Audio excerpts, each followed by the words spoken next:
Great shout out to the fam. Appreciate y'all being in this episode of the Coma. Welcome, welcome, welcome. You're now rocking with the Sports Coma with Big Q and the guys, where we have intense, entertaining, educating, and enlightening sport talk from your favorite sports fam. Much love to the fam. In this episode of the Coma, we'll be going over the Saints blueprint for 2026 contention. Shout out to Yard Barker, Sports Illustrated, my brother Kyle T. Mosley. We'll give a cap look as well. We'll talk about 5 extensions and re-signing that the Saints should consider for for this broadcast. Also, we'll take a look at the NFC South carousel as well. So, with that being said, man, much love to you guys. Please do us a service: hit the like button, hit the subscribe button, and the share button. Man, it helps out the stream as we uh, you know uh, deal with this new algorithm. And also, man, just to shout out to FanDuel. FanDuel is the official sponsor of the Sports Coma. FanDuel, man, check them out when you can, man, and all the odds. Remember that with the playoffs still here, man, you can check out some of the odds and everything that is available for football, basketball, everything, man. The largest and the best and safest is FanDuel, man, and you can see all of that coming up. So, anyway, with that being said, man, let's get right off into it, man, as we go into this broadcast. And listen, fam, we know that the what's going to be interesting about this whole situation with the Saints is a lot of people are excited because they believe that the Saints can have a major step up, right? A major step in the right direction, just like you've seen teams like the New England Patriots do. Once they got a quarterback, they had the pieces around them, and they basically had a 1 year leap to the AFC Championship game. Now, they just needed the leader to put it all together. Now, they had the pieces there. They just, underachieved. But when you made the right coach, he put it together. He understood the culture, and they were able to build on that and have an opportunity to not only stay healthy enough to be able to be competitive week after week and be in the AFC Championship game rather against the Broncos, a former Sean Payton, who's back in the championship, a conference championship game.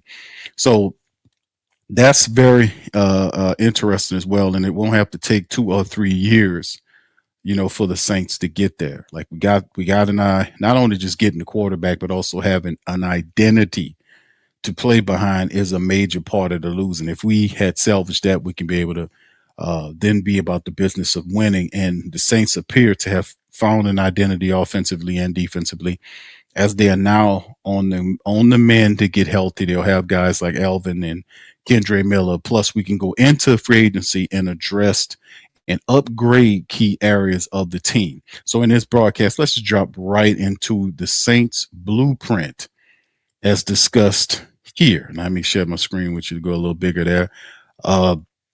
For completion, now this is for 2026 NFC South contention, which is what we want to do. So the vibe shifted around. The Saints halfway through the season, a perfect offseason. So the Saints would have looked like a complete teardown at the time. The Saints were in the running for the #1 pick in the draft before Shuck took over.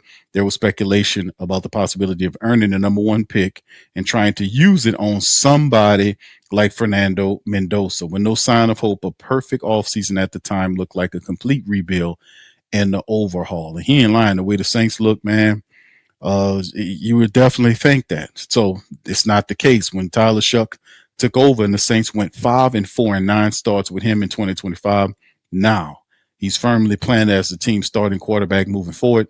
The Carolina Panthers, the Saints beat twice with Shuck under center, won the NFC South with an 8-9 record.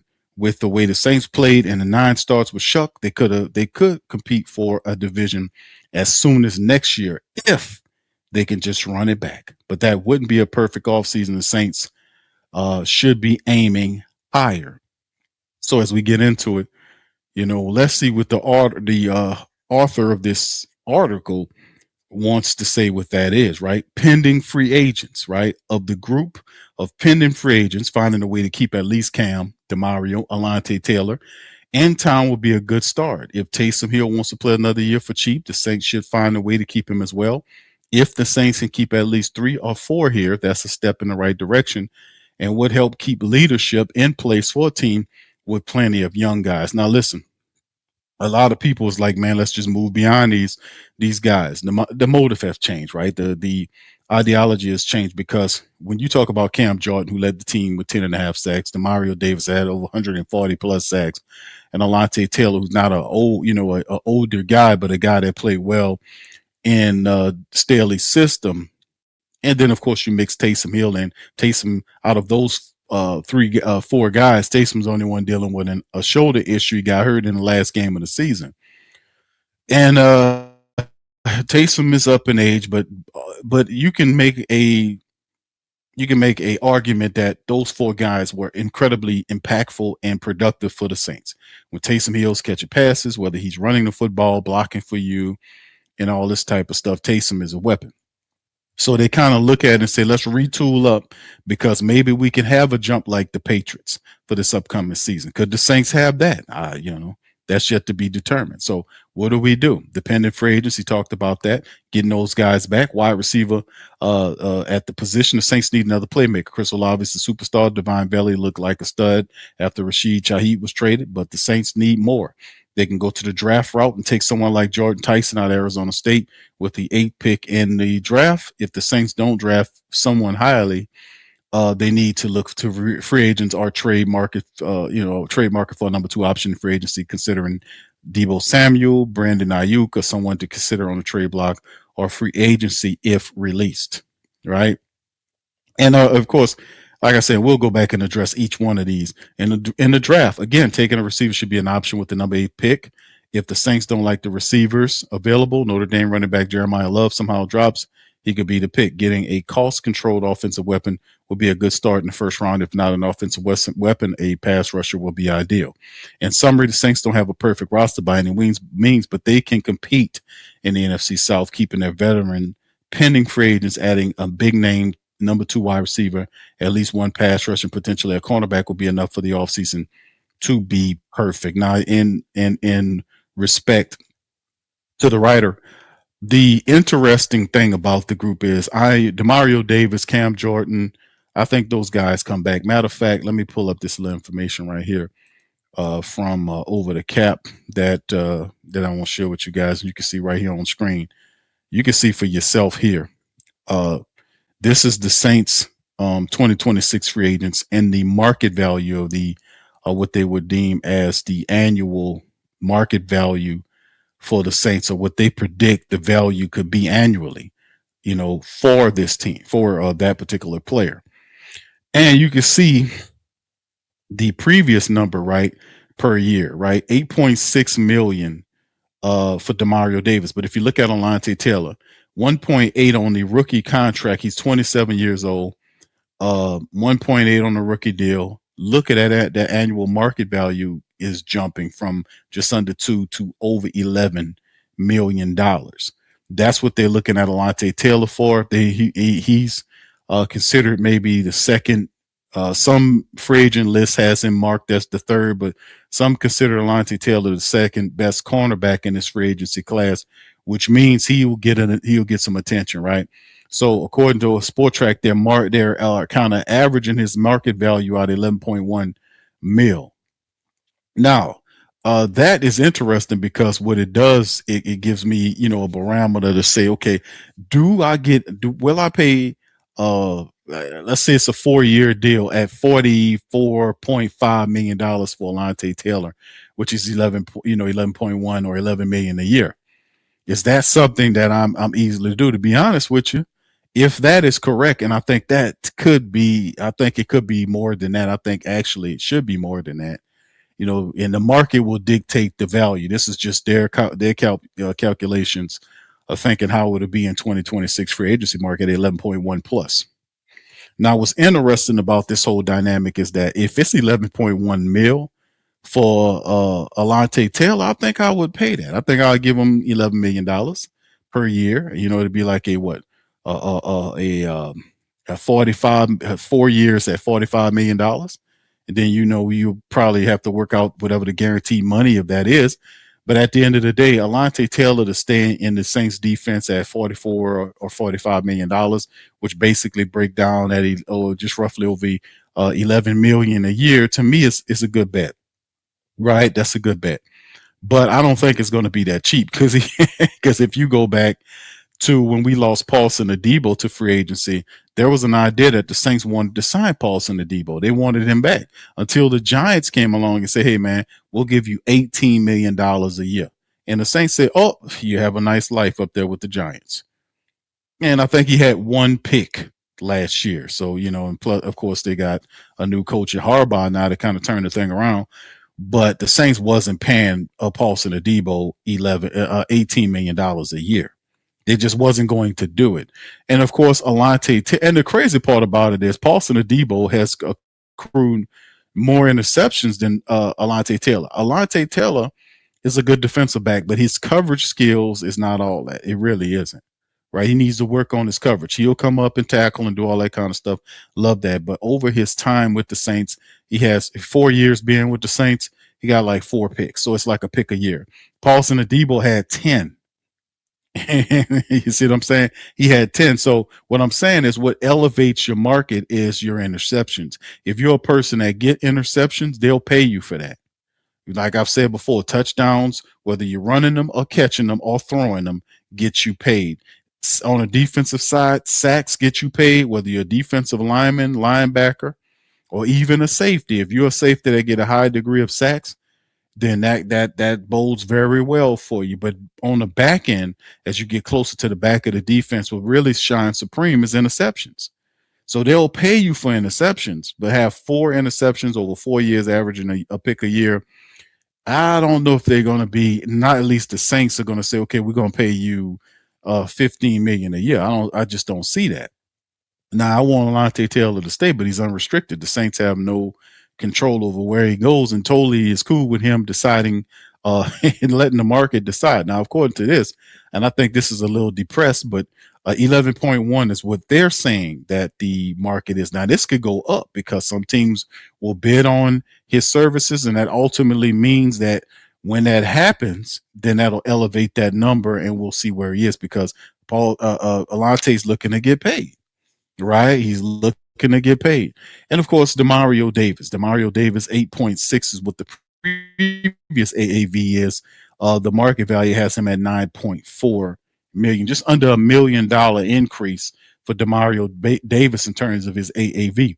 Cam Jordan, that's just over 6 million after, this all this stuff happened last year with the restructures and all this kind of stuff.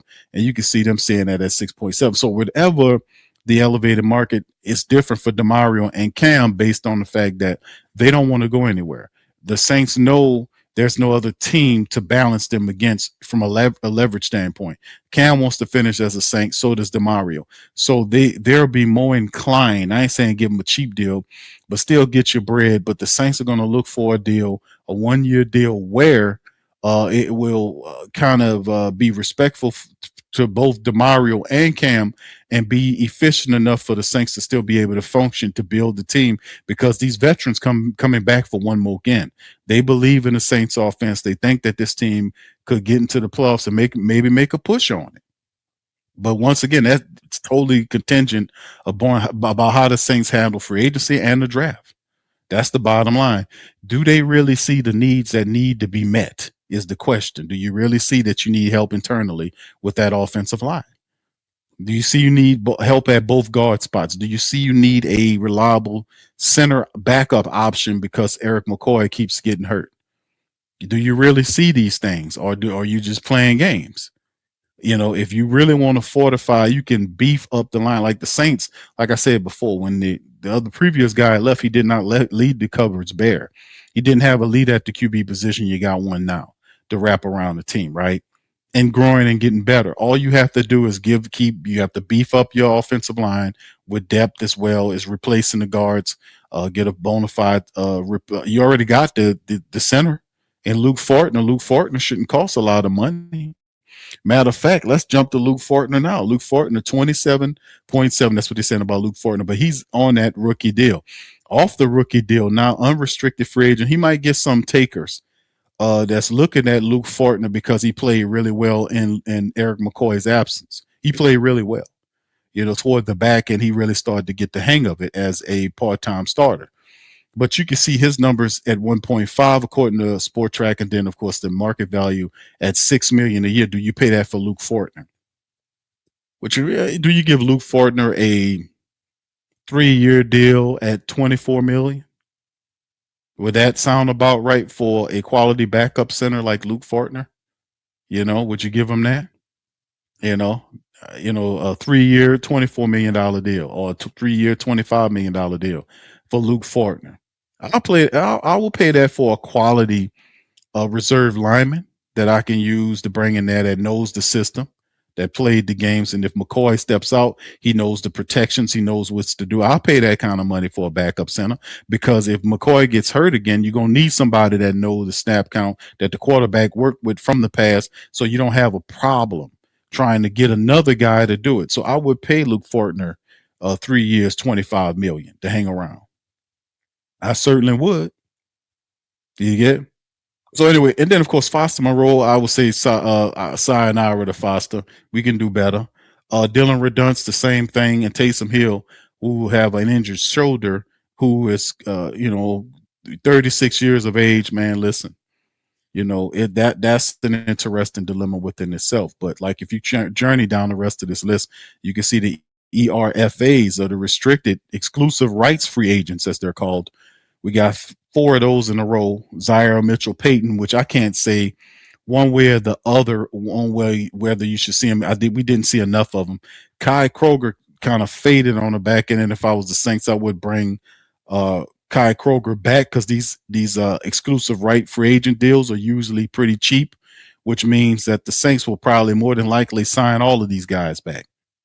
To get Zaire Mitchell Payton back, to get Kai Kroger back, and then bring competition from free agency or undrafted status to bring him in here after the draft is over. We bring an undrafted guy to kick up against him. They might bring back the other punter that he barely beat out, and bring him back and let him try it again. Because I actually thought that last punter, before they settled on Kai Kroger, I actually thought it was going to be the other punter who won the job, not Kroger. And that surprised me. Rajon Wright and Isaiah Stallbird, no doubt about it. I think all the restricted right free agents are coming back. Yeah, because the contracts are cheap. And then when you get beyond some of the top money guys we talked about, like Luke Fortner and all these other guys, this is what you got remaining. You got John Ridgeway, who the Saints traded for from the Commanders to get here. Spent a lot of time on the inactive list. He was hurt for a little bit, came back, big guy. Won't be expensive to bring, so it'd be interesting to look at him. Chris Rump the second. Is it time for Fadil Diggs to step in? Chris Rump the second really provided some good depth for the defense, and maybe you don't want to upset certain things. Like I can see guys like Chris Rump the second, Jonathan Bullitt. They already signed Julian Blackman back to provide safety support back there, and whatnot. Jonathan Bullitt, definitely, I believe he should sign back. Ugo Amadi, could be, because he's a good special team guy that helps out in the fire plug. Chris Rump the second should be brought back, unless you want to go with Fadil Diggs. John Ridgeway, probably not. I like John Ridgeway, but there are other options. You've seen Vernon Brockton and other guys that's going to step up, so the minutes might be kind of slacking on him. But like I said, some of these guys are going to have contracts that are inexpensive, and it'll be cool to see. But Jonathan Bullard played. I think we really should sign Jonathan Bullard back. I really like how he played in the defense. He was good with the run. He also provided support. He also caused Divine Gajo to be demoted on the defensive interior, because Bullitt was out there playing. And these are guys that were later on additions by Coach Staley. He added these guys, Chris Rump and Jonathan Bullitt and Jonah Williams, guys like that, and had them brung to the team. So anyway, that's some of the guys to kind of talk about, family, in terms of what we do and what is the market value, the AAV, for some of these guys according to Sport Track.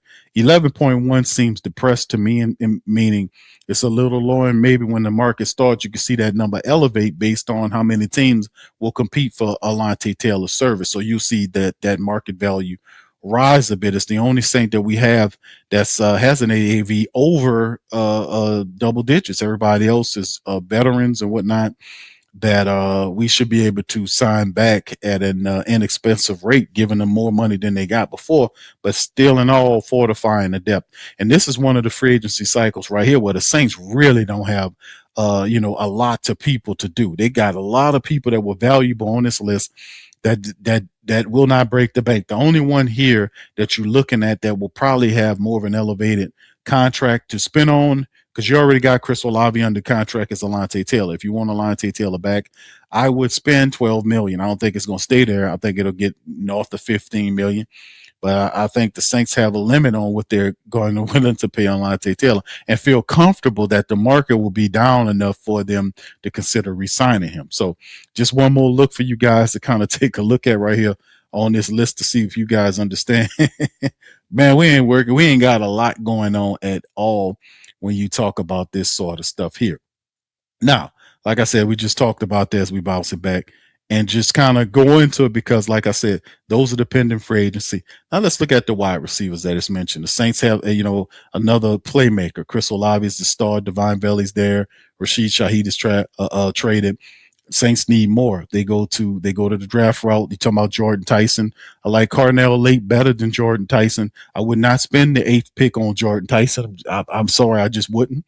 That's just me. I think if nobody else is there, there are other more higher players on my board that I will go with. That is not named Jordan Tyson. I don't get me wrong, Jordan Tyson is a phenomenal player, but I don't think the top need for the Saints is wide receiver. If you want to really seriously want Tyler Shuck to be protected and have access to the running game, you might want to give him weapons in that spear, right? And I think the Saints will attack that in free agency once they restructure all these double-digit contracts and Divine Gacho and Isaac Yiadom and some of these other guys. Once they start restructuring those contracts, you're going to see the Saints get north, because I think right now, let me see over the cap right now, showing you right now what the cap figure is for the team. You can see for yourself right here that cap is 20.3 mil, man. $20.3 million right now in the red. So the Saints will have to be about the business of chopping that down, which they will do later on. And then what will end up happening is the Saints will have probably north of anywhere between 20 to $30 million in free agency money. Might be more depending on how many contracts they do, because they can do a bunch of contracts. Like looking right here, how Mickey usually do them, he chops these contracts down very fine. Like Chase Young's going to get restructured, and his base salary this year is 14.8. They can whittle that down and for a couple of $1 million and save like $12 million on Chase Young's deal, depending on how fast they can, what they want to do to kind of restructure. You're going to see a restructure on Cam. On Chase. You're going to see 11.5 from Elvin Kamara get chopped down, restructured. Carl Grandison 10.7 restructured. Eric McCoy 10 million restructured. Chris Olave at 15.4 plus in this option year. But the bottom line is they'll get a contract done, and that first year probably drop it less than $2 million. So you'll save money there as well. They'll restructure Ruiz's contract. They'll if they need to go and Justin Reed, restructure him, and Jawan Johnson, as well as Divine Gacho and Pete Werner. It depends on how far Nate Shepard and his 3.9 million. They'll just keep chopping down if they need to, right? And do it like that. And then if they go that far into the roster, the Saints could probably free up something north of $30 million, depending on how far they chop it. They can really put a lot of money there. And we've seen this before where he restructured damn near everybody's contract and ended up with a bunch of money, but that kicks into the future, which the Saints don't have any problem with paying any dead money. As you can see right here on the dead money toll right here, the Saints have over $65 million in dead money, and the largest offender of this list is Derek Carr's 36.6 plus. You see? So, like I said, man, the Saints feeling pretty comfortable because they're getting good value out of some of these players, and a lot of the guys, older veterans that want to come back, like Demario Davis and Cam Jordan. These guys are not incredibly expensive, are going to be expensive for the Saints, meaning they can spend some of that money where they need to, meaning internally on the defense. And then when you go into the offense, the idea, the philosophy is try to find as much as you can find the need for in free agency without having to spend a lot. Like you can go and get a big chip. Like the Saints can go and say, okay, we really feel good. We needed to get somebody here. I think the left guard could be a position where the Saints say, let's spend some money right there. We got our quarterback in the future of Tyler Shuck. Let's spend some money at the left guard position. And then maybe in the draft, they can go into that position as well in the second or third round, or preferably in the third round, and see if they can find an offensive lineman there that they can put into there and kind of compete with Cesar Ruiz. And like I said before, and we'll get into the offensive line. But I just think that'll be the move. Now, in terms of the wide receivers, let's stay on course with the wide receivers because Chris Olave is good. He will be healthy for the start of the season. So with Devon Valley, the Saints gave up draft picks. And also, don't forget this article, I ain't going to say it ignores, but it does not mention Jalen Polk. The Saints gave up a 6th-round pick for a 2nd-round talent. The guy been in the league for 2 years. And Tyler Shuck talked about him in one of the interviews. He's on a frenzy right now doing all these different interviews. But he mentioned Jalen Polk. He talked about him. They went fishing, all this kind of stuff, saying how he's studying film and how they're going to be working with Drew Brees in the offseason. So I think the Saints feel comfortable with the wide receivers they assembled. Like getting Divine Valley was a good move. He's a big physical wide receiver. He caught some difficult catches. Getting Jalen Polk, who is not a fast or burner of a wide receiver, but he runs good routes. He blocks. I love his attitude, and he makes tough catches. You can count on him. So, I can see, and of course, like I said, the Saints wide receiver room, they have 11 wide receivers or so. I want to say either 11 or 12. Y'all correct me in the chat. Wide receivers they currently have on the team. I mean, none of them outside of the top 3 we talk about are like big names that you might know. It's Kevin Austin Jr., it's several other guys, but that's on the squad. But at the end of the day, what I'm saying is, as a team, right? As a team, the New Orleans Saints doing more than enough. They have wide receivers there. I don't see it as in, man, I ain't gonna say it's a point that you need to go after with the first round. Like it ain't like a player. Like I like Carnell Tate, but like I said, I would be more inclined to look elsewhere. But when we talk about wide receivers, let me just name all of them so I won't leave nobody out. Damian Moose Alford, that's the 6'6", 210-pound a rookie, a Utah wide receiver they picked up. He was the last one they picked up, right? That's Kevin Austin Jr., 6'2", 200 pounds. There's Ronnie Bell, who's 6 feet, 200 pounds from Michigan. Elijah Cook, 6'4", 215. Chris Olave's in the mix. Pettis is a free agent.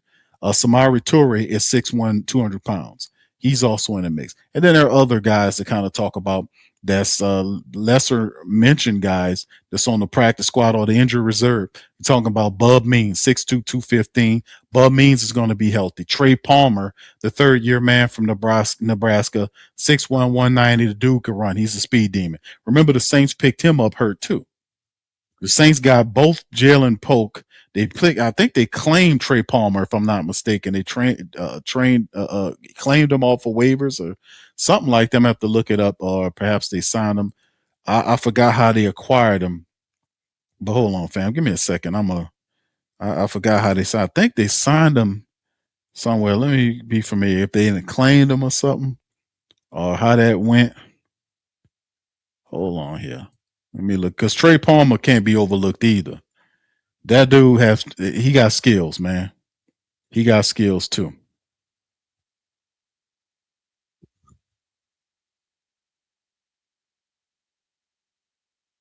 So he was talking about Palmer. I'm trying to figure out how we got him.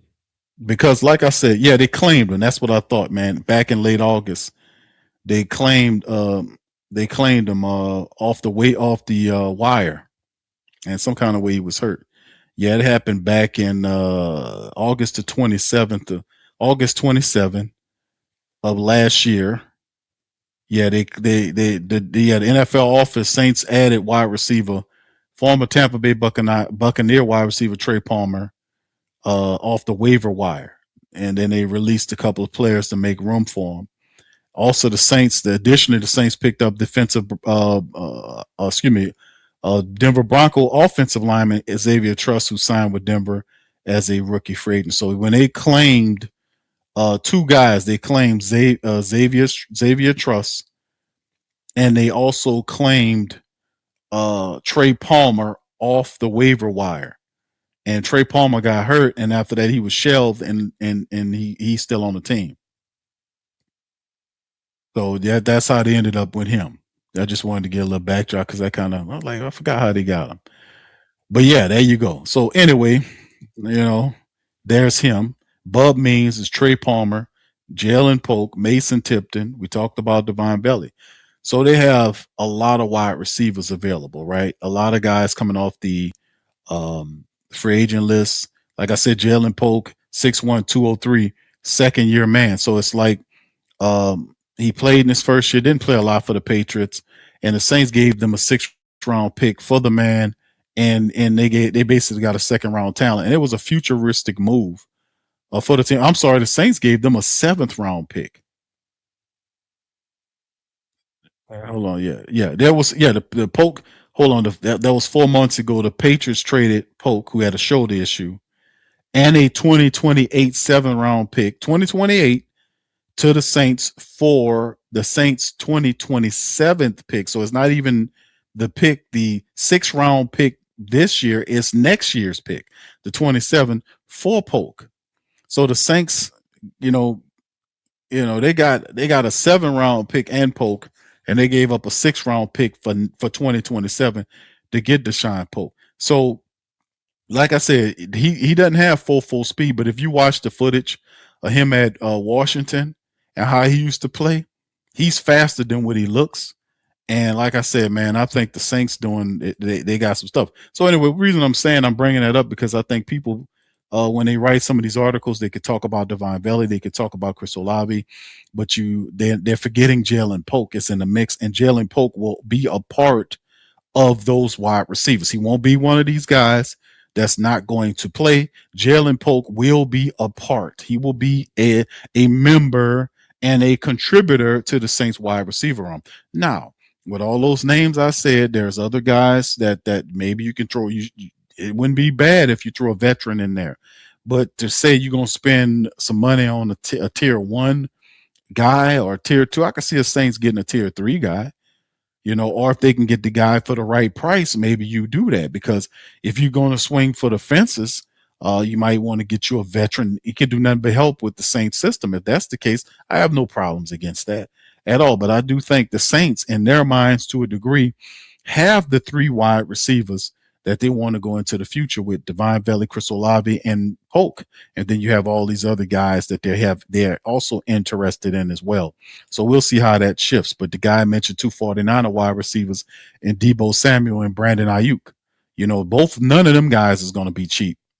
And both of those guys come with injury concerns. I like, maybe getting somebody else, a big physical wide receiver there, but we'll see how they deal with it, right? And of course, they talk about the draft. They talk about option. I don't think we should take a wide receiver with the number 8 position. If Jeremiah Love is there, I'm taking him. I'm just going to be honest with you because of the overall long view. Because obviously, the Saints showing you that they're a team that are a futurist to a degree if they're claiming guys and then and making trades for players, and the player can't contribute this year and he'll be ready for next year. Obviously they're forward thinking. So if that's the case, that logic will continue. If you're picking number 8 and you have an opportunity to get a back that some people will argue was better than the last back that was taken in last year's draft, or about the same way, and you get them at 8, and you know damn well the Saints is not going to be picking at 8 after they start building up on this team. So you can get a knockdown, drag out, star type talent to go along with Tyler Shuck. So if you're going to do that, you get him a weapon like that running back, and that guy will be with Tyler Shuck for the majority of his football career. It take pressure off of the quarterback, right, to hand the ball over to a guy that's a just an absolute playmaker. You'll have Elvin Kamara to mentor him, and it provides security and excitement about the Saints offense to have another spark plug added to the offense, and then the Saints just keep on moving along. So if Love is there, I'm taking him. If Love is not there, and it depends on what they're doing for agency, if we don't get Alontae Taylor, we get somebody else. But usually, I can see the Saints trying to appease all they need. So Alontae Taylor needs to be resigned. If not, then you go with somebody else. We see how it works. A veteran wide receiver in free agency, a starting left guard, probably a tier one guard. The Saints will go for the plug in between Kelvin Banks Jr. and Eric McCoy, and possibly maybe drafting or signing another guard to compete with Cesar Ruiz at the right guard position. Now let's focus on that for a second, right? Let's kind of focus on that for a second, because we're going to then move into guys that we should sign, or things or moves that should be made on the next article, right? But that's a point too. Cesar Ruiz position needs to be opened up for. He needs to, even though he's listed as a starter, there needs to be an open competition for his job for 2026, for this year. There needs to be, maybe if the Saints get a left guard there and they bring a guy, they need to open that up, is what I'm saying. We need to open that up, because we need competition now, and there's no trade value or market for Cesar Ruiz. There needs to be competition to see if he can rise up to the level of competition to play. We need him to, because he gets beat way too often. His technique is flawed. We need another player there to compete with him for that right guard position. So we need to open up that spot for competition, is what I'm saying. That's what I'm saying. Re-sign Luke Fortner, signed a couple of guards, a guy that can play that left guard, a starter, a top to tier one guy, and a tier two guy to compete with Ruiz, or draft the guy. We also still have to deal with depth around it, because we have a lot of offensive linemen that's coming off in injuries, and the Saints still have to address that some kind of way. But anyway, let's keep it going. It's on to the next article here. These are the 5 extensions and re-signing Saints must consider this offseason. Shout out to Ross. He penned this on LouisianaSports.net. And he talked about 5 more extensions of re-signing Saints must consider as free agency. Alontae Taylor sticking with the secondary. Taylor is one of the biggest names the Saints have to consider. The trick will find a contract value for him that makes sense for both sides. The Saints want Taylor to continue playing the slot, the star role, but he could fetch a large sum on the open market as an outside corner. Like we said before, the slot number, Alontae Taylor's a guy who can play inside, outside. And if the contract is north of, I would, what would the Saints be cool with playing? Like I say, I estimated months 11, 12, 13 million. Me personally, what would be, the stopping point? Where, like, I ain't paying you 15 million a year, bro. You only got 4 picks. I would probably say, I said 11, 12, maybe 13. I'll go as high as 13 million for Alontae. I guess 12 or 13 million. Just call me sentimental. I like him out. He works well in the defense. Maybe, that. But anything north of that, I would just be like, I'm going to just probably pivot and get Mansour Delaney. Or if Caleb Downs is there, I'm going to take him. You see what I'm saying? Because I know if I get Caleb Downs, he's going to give me them interceptions. If I get Caleb Downs, I'm getting them interceptions. I can put him at that cornerback spot. I can use him as a safety. I can have him play that star role and have a larger ceiling, right? Better athlete, he will get those interceptions. But like I said, that's why I stopped with Alontae Taylor. He's gonna look to get paid, so I'm gonna rank him as the second best cornerback in free agency. We'll see how it goes. We'll see. Chris Olave, the only player to make this list without an expiring contract. Olave's extension potential has been well noted all season long. Conversations have been ongoing. The deal is likely to be the biggest the Saints hand out this offseason. Should an agreement be reached? If not, Olave still can play on his 5th-year option before the team and the representatives head back to the negotiating table for 2027. It'll sour a bit. You don't want to piss him off, but we'll see. However, judging by the connection between him and rookie quarterback Tyler Shuck, as well as the strong season he just completed, getting this deal done sooner than later might be the best interest of the organization. Otherwise, his price tag could quickly skyrocket. If they would have got it done earlier, before his numbers were feeling got to the back where he was actually elevating numbers, you could have got that like 2 months before, right, the end of the season. Like they were negotiating this stuff well into earliest, the rumors circulated early in the start of the regular season. You heard it then when we got into the season, 2 or 3 weeks into it, 4 weeks, 5 weeks. You start hearing rumors, and then you start hearing the Saints toward the middle of the year start really admitting to that they're having discussions. If the Saints would have closed then, I think that they would have gotten a better deal than what they were going to get with him completing and breaking everything else because he had yet to fulfill his statistical milestones. That would have been better then, but the Saints waited to see if he could. Now that you waited, you got to pay. You got to pay. And Chris Olave is going to want $25 million a year at least. If he signs a 5-year deal at what is it, $125 million, this is going to be a huge contract for Chris Olave. A huge contract. He's gonna want big money. He got some of these players that's north of 25 million. And this is going to be a huge contract for the Saints and Chris Olave. He's at 15 million right now, and you're gonna want at least 20. You're gonna want at least 25 million a year. So at the end of it, you might be looking, if it's a 5-year agreement, you might be looking at $120+ million 4 or 5 year deal. If it's 4 years, you're looking at least 100 million. If it's 5, it's 120 plus for him at least. And I'm saying at least because it starts at 20, ain't it? Not 20, but 25.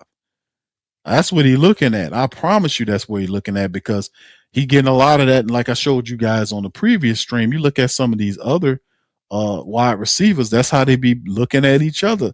And he said, so we don't be doing that. We don't be paying attention to all that bull crap. Bull crap. They are watching each other get paid. And then they use other people's contract to say, man, I'm better than this guy. And then that guy or that guy. And that's how they get broke off. That's how they get the money. That is how it works. Hold on for a second. Let me pull it up right here because I had the numbers before on, the teams and who making what according to each position. And it's not cheap. Some of these guys that he's going to end up with is going to be pretty pricey, man, just to be honest with you. It's going to be pretty pricey. I mean, look at this. Check this out. And I showed you this before, but fam, listen to this. That's how you see what they're going to do. Now check this out. This is the wide receiver. This is the current list of NFL wide receiver contracts. You can see right here, Jamar Chase is over 40 million a year, right? 73.9 of it guaranteed at 26 years of age. Justin Jefferson is second, followed by CeeDee Lamb. DK Metcalf, now he goes from 40. He's the only $40 million wide receiver. Rich is in the game with that. 35 flat by Justin Jefferson from the Vikings. 34 flat a year for CeeDee Lamb. This is a year for CeeDee Lamb. DK Metcalf is almost 33 million for the Steelers. Garrett Wilson, who he played with in college, or his college teammate with the Jets, is at 32.5 mil. AJ Brown is 32. Amon St. Brown from Detroit is 30. Tyreek Hill is 30. Brandon Ayuk is 30 million. That's what I'm like, man, what you talking about signing Brandon Ayuk? That man is not cheap. You're going to have to go tier 2 with that. Terry McLaurin is at 29 million, right? T. Higgins is 28.7. I didn't know T. Higgins was making that kind of money for the Bengals. And you got Jamar Chase making 40.2 and T. Higgins making 28.7. And that's a lot of bread. Jalen Waddle, the Dolphin wide receiver, 28.2. DJ Moore from the Bears is 27.5. Jameson Williams from the Lions, another Lion receiver, on that with 26.6. Devontae Smith, the Eagles wide receiver, at 25 flat a year. Nico Collins from the Texans is 24.2. Deebo Samuel is sitting on this list at 23.8 million. Michael Pittman, the Colts wide receiver, is 23.3. Cortland Sutton, the Broncos wide receiver, is 23 million. Kelvin Ridley is 23 million. Devontae Adams from the Rams is 22 million flat. So it's Chris Godwin at 22 million. Stephon Diggs for the Patriots is 21.1. Mike Evans is making 20.5. Jacoby Myers from the Jags is making 20 a year. And then everything underneath that, Christian Kirk, Jerry Judy, Cooper Kupp, Khalil Shakur, Darnell Mooney, Rashad Bateman, Darius Slayton, all these guys are less than that, right? So when you look at what I'm saying, Chris Olave is going to be, he's going to be up here with Devontae Smith. He's going to, I'm just going to be honest with you. He is going to want more than 25 million a year, right? His buddy and Garrett is in the 30s. So I'm saying I'm being conservative. I'm saying at the end of the day, when you really ball it down and get to brass tacks, I'm telling you straight off the bat that the New Orleans Saints he's going to command at least 25 a year. He's going to command at least 25 a year. At least 25 a year. And I'm telling you, that money is going to be at least $125 million. 125, and if it's a 5-year deal, because if I sign Chris Olave, I sign him to like a 5-year deal, right? Make him a Saint for life. If that's indeed the case, and it's 25 million a year at least, and that's base numbers, man, that puts him at 125 million. That puts him up there as in terms of the wide receivers. That'll make him the 1, 2, 3, 4, 5. Actually, make him the 5th, maybe the 6th. 1, 2, 3. Yeah, it'd make him the 6th highest paid wide receiver in the game at 125 million in terms of that, right? He'll be making that because he'll be making 125 million. That'd make him 6th in the NFL in terms of the total value of his contract, which would still be a steal for the Saints at 25 million. But this deal is not going to be cheap. I'm just going to be honest with you. He balled out big time. He met all of his statistical indications. Not only that, but he also answered questions about his health and where he could be relied upon. Plus, he built a very good chemistry with Tyler Shuck. So at the end of the day, if you're the New Orleans Saints, you're gonna pay this man. He got, like I said, 25 million a year is actually, that's the cheapest. It's actually going to be anywhere more than that. I would even surmise it'll be anywhere between 25 and $30 million a year for him. Mm-hmm. Mm-hmm. Yes, indeed. It's going to be something else, man. I'm telling you, this contract is not going to be cheap. It really isn't. Right? All right. Anyway, let's go back to the article, man. Cam Jordan, with the structure, his contract set to void in the final days of the league year. That's March the 10th. The potential future Hall of Fame famer should be absolutely back. The challenge here at the age of 35 is Jordan's entering the contract year after piling 10.5 sacks.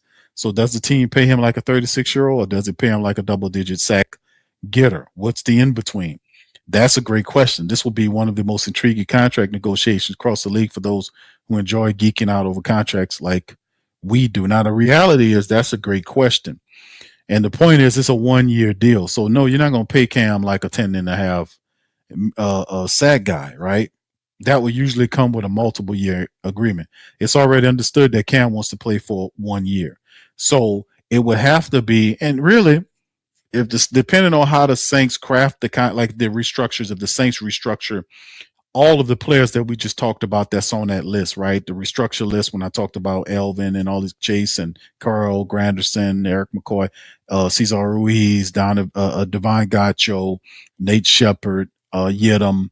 You see what I'm saying? On and on. If they went through that entire list and restructured all those guys, the Saints can have enough money to pay off Cam at the end of for his final year of the contract. But I'm saying both Cam and Double D want to be here, so there's no leverage in so far as with these contracts. Usually when contracts come up is usually other teams provide leverage. Now, if there is a ghost team that steps in that's interested in and whatnot, But we know already that Demario Davis and Cam Jordan do not want to pay for anybody else except for the Saints. So that's no leverage there. So what I see is happening is I don't think it'll be an unfair contract for Cam. I don't think it'll be an unfair contract for Double D. I think it'll be a respectable agreement. It won't be the league value average because that's disrespectful. I think that you pay him appropriately, but also in respect to the team. So it'll be a balanced deal for both players to come back for an additional year because we still have to be about the business of getting players to be along the team. And I don't think that they want to get in that way in terms of the money,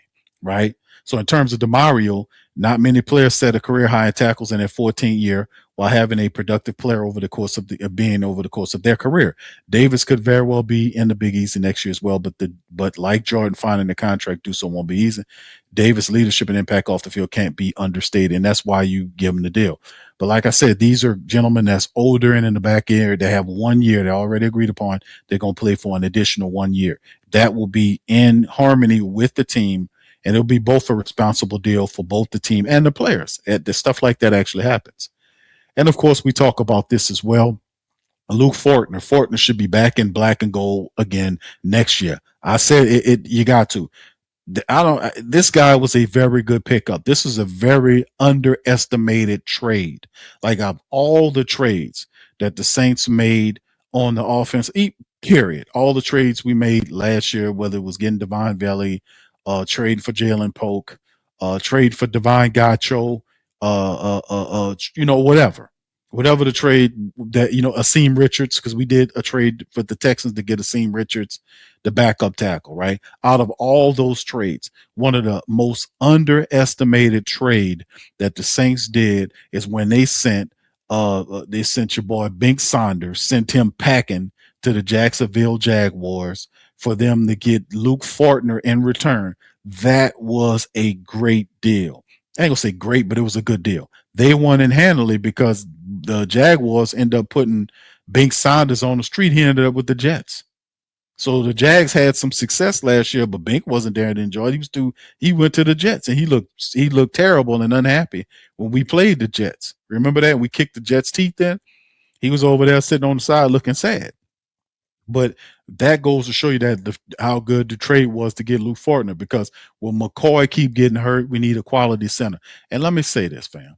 That would be a quality move. The Saints really need to get that done because Luke Fortner not only stepped in, he knew how to orchestrate the offense. He knew this. He was working with Tyler Shuck, so they got a chemistry, a synergy. He understands what the offense is doing. He can call out the same protections if he need to and guide guys and talk to people. He did a very good job at the center position. He set right into that. So there's a comfortability having Luke Fortner to play those games, those 8 games that McCoy missed and stepped in there and performed well.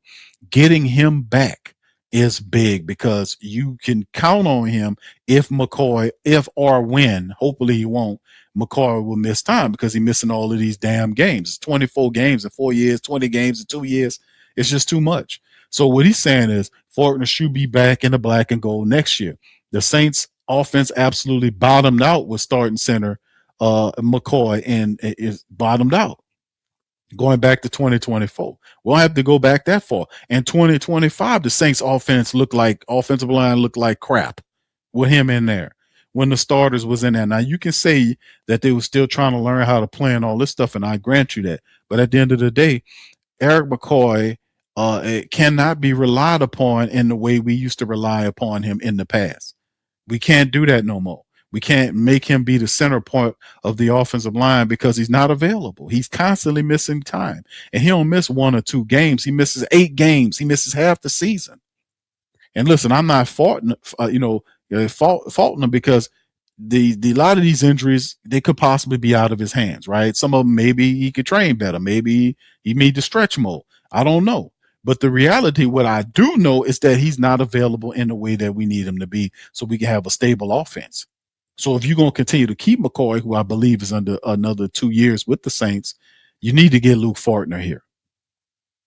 New Orleans was unable to absorb the loss and stay afloat much better thanks to Fortner. Having insurance to help protect against further injuries across the interior is never a bad idea. Luke Fortner excelled. He picked up that offense later on, and he worked really well with Tyler Shuck. And then they even had a running game with Luke Fortner in there with him. They had multiple backups, and they still were able to run the ball without Elvin Kamara, Kendre Miller, or Devin Neal. They had Audric Estime up in there running the ball, the fourth string running back, behind three backup offensive linemen in and out of the lineup. The Saints were still able to keep a balance to win games and keep the pressure off of Tyler Shuck. Fortner deserves to get re-signed. Hopefully they see that. And of course, honorable mention, he mentions Taysom Hill, a tough one to gauge because of the injury history and retirement potential. To do it all, incredible run and career in New Orleans. That run may be coming to an end. The Hill game plan wasn't the same with the new offensive personnel and staff, and another injury hit Hill as the season ended. An AC joint injury. It's hard to picture his future in New Orleans right now, though not impossible. Yeah, I don't think Taysom Hill comes back. I think we move on from Taysom Hill. Taysom Hill will be what, 36 or something like that next year. Plus, he had that injury, which will take time to heal. I don't think it'll be special to get him back, but it got to be at a right price because he was making a lot of money. Taysom Hill was making a lot of money the last several years, and that falls off the books. And with him being hurt, and he'll more than likely be hurt to start the season. I don't see why the Saints would want to do that. Just need to move in another direction. And I remember him was crying. I remember he was crying at the press conference. I do think that he knew that this would be his last year with the Saints too, because he was kind of you could see he was upset and sad. All right, anyway, let's keep this thing. Y'all hit that like button, man. Remember, this broadcast is brought to you by FanDuel, man. Remember that, y'all. If y'all got to make your picks and you got to do what you got to do, you got to go and do it with FanDuel. AFC, NFC championships coming up. You guys need to check it out, man. They got the best TD prop bets in the AFC and NFC championship game. They got that going on. So we'll cover that on the back end, right? When we get going. Anyway, let's get into this article right here. NFC South coaching carousel as we move forward. Y'all hit that like button, man. Shout out to Saints Wire talking about it. NFC South teams have not made changes to their coaching staffs as of 1 p.m. on Thursday, January 2nd, 22nd. The Carolina Panthers, who finish in first place, Saints, who finish in last, while some familiar faces are returning. Both the Falcons and Buccaneers are actively filling out their coaching staffs in hopes of turning things around for this season. Panthers assistant, like defensive coordinator Evero, has interviewed for promotions elsewhere, so change could be coming to Carolina. But the Saints haven't shown any public urgency to build a better coaching staff. Coach Kellen Moore gave his staff a week and a half off to recharge and spend time with their families. And after the regular season ended, coaches returned to their offices Tuesday, January the 20th, and evaluations are ongoing. But it remains to be seen how Moore could shake up his staff, if at all, will be keeping up with the NFC teams and what they're up to. So this is a couple of updates that he's providing for the Saints staff. And the only thing that I could possibly see with the Saints doing is special teams coordinator. I think Phil Galliano had a disastrous time. Of course, he did lose JT Gray. He did lose Blake Grupe in the center of the season. They got a new kicker there. They also, Kai Kroger kind of struggled. The coverage teams wasn't all that. And out of all of the position or the offense, defense, and special teams, Phil Galliano really didn't look that good, right? And Kellen Moore brought in his own people everywhere else. The majority of the guys he's comfortable with. I think he could probably do better than Phil Galliano, but it's yet to be determined. We'll see. So right now, it is what it is. The obvious area the Saints need to improve with special teams. Galliano's crew fielded kicking units that ranked in the bottom half of the league in almost every metric. Bottom five in key stats like net yards per punt and field goal hit rate. There are plenty of good candidates out there, but for now, the Saints haven't tipped their hands on whether or not they want to make a move here. I like Phil Galliano. Do you give him an opportunity to kind of turn around, or do you pivot and go in a different direction? Because he's right. Remember the block kick that we had as well in the Atlanta Falcon game? So, I mean, it's a lot of stuff that stinks with Phil Galliano's crew. This is a good opportunity to make the change if you're Kellen Moore. We'll see. On to the Atlanta Falcons. You know, they got a new coach, Kevin Stefanski, offensive coordinator. It's Tommy Reese, and they kept Jeff Ulbrich. They don't have a special teams coordinator yet. Falcons made one of the year's first coaching hires by Landon Stefanski, a two-time coach of the year. He's already brought some of his former Cleveland Brown assistants with him, but Stefanski is keeping the defensive staff largely intact. He inherited a good defense and is trusting those coaches to maintain high expectations while getting Atlanta offense right. Now with Steph, it feels like for them like a Dennis Allen type move from an offensive standpoint, right? Right? Because you keep the defensive guy there, you're gonna bring in a special teams coordinator. He's tasked with getting the quarterback situation right in Atlanta. Yeah, they got a lot of tools. They might lose a few people in free agency, Kyle Pitts, possibly Tyler Algieri, right? So the defense is trending on the upside. Special teams has some issues, but in the end of the day, they think Stefanski could be the answer for that. But all I see him do is stink in terms of QBs, you know. And to make it, very interesting is the fact that free agency, there's not really any great free agent quarterbacks out there. You know, to be honest with you, there really isn't nothing going on. You got Jones there; he's coming off an injury, so he might not be available. Aaron, Rodgers, Aaron Rodgers, really? It's just a lot of stuff going on. So there's not a lot of greatness out there right now. And some of the guys that might be, they're looking for could possibly end up somewhere. I mean, there is Malik Willis. There is Hendon Hooker. He's on those two intriguing quarterbacks. Marcus Mariota, but not much else to shaking with Atlanta. So how do you fix the QB position? Do you go back to Kirk Cousins? You draft them, and there's not one higher enough in the draft that you could take to put in the place of Penix. So what do you do? I think it's a lot of stuff right there. If you needed a guy to do that, I think they could have done a better job than Stefanski. But then again, I applaud the Falcons getting Stefanski because it's going to be interesting. Now, in terms of the Carolina Panthers, who actually won a division, Dave Canellis is there. You can see there that they got Coach Brad on the offensive coordinator position. Evero is looking to leave. We'll see. And special teams coordinator is Tracy Smith.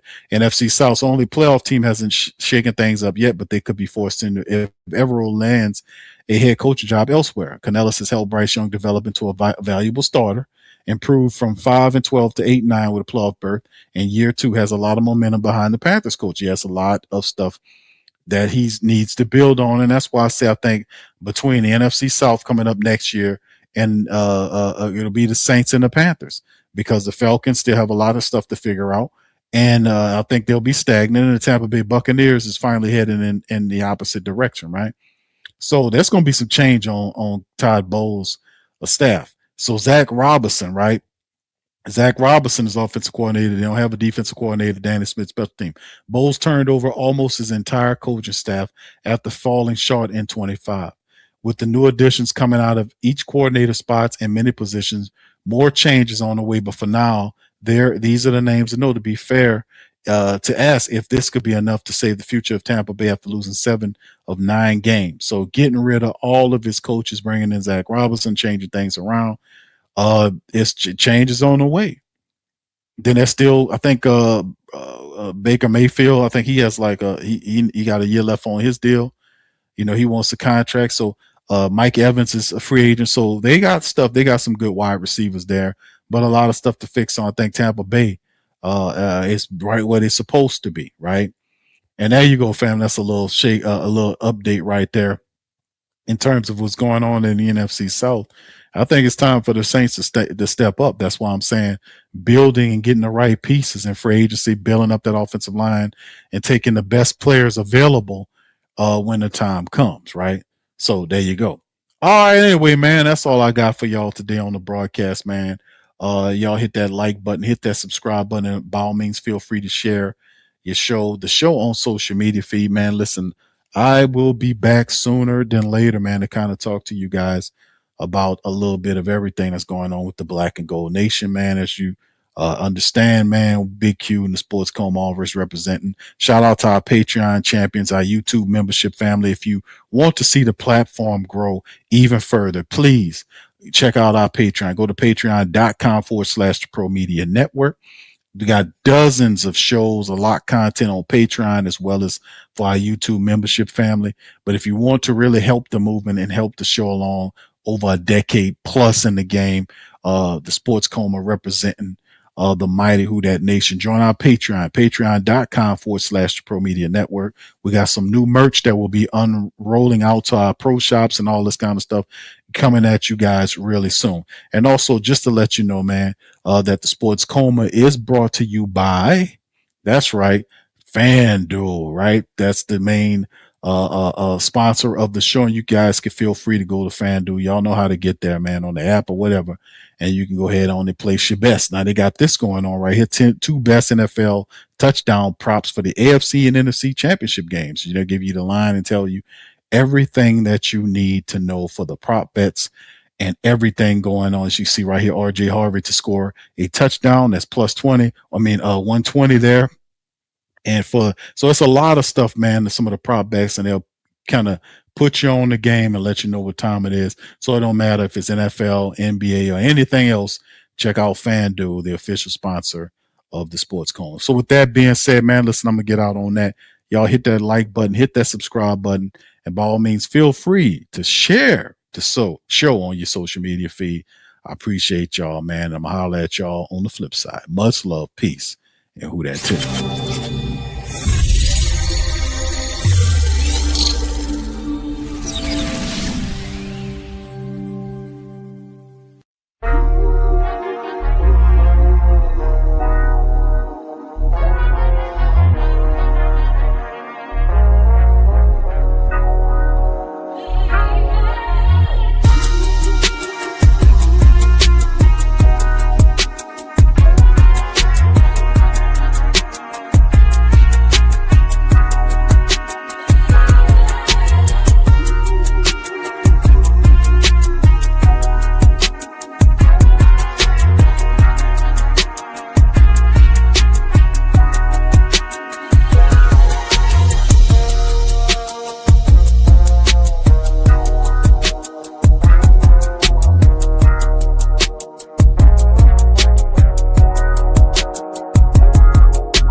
Whether you're catching up on Saints news at Jackson Square, checking Pelicans scores in the Garden District, or staying updated on LSU while grabbing coffee in the French Quarter, there's one place that keeps you connected to everything that matters in our city. From Bourbon Street to the Superdome, from Preservation Hall to the Riverfront, New Orleanians are staying in the know with the HootitDaily.com. Your daily source for Saints, Pelicans, LSU, and all the sports, music, and culture that makes our city special. At work downtown, at a game in the Dome, or just relaxing by the Mississippi, wherever life takes you in the Big Easy, you can stay connected. Because when you're from New Orleans, you don't just live here. You stay in the NO. That's stay in the know. Visit the HootDatDaily.com and never miss what matters most to Who Dat Nation. Welcome to the Pro Shop, where we create authentic NOLA-inspired clothing for men, women, and children. From Saints jerseys to Pelicans gear, everything's crafted right here in New Orleans. Whether you're shopping the Pro Shop, the Pel Shop, or the Pro Shop Kids, we've got your whole family covered with genuine merchandise that represents our city's spirit. Check for links in the description section below.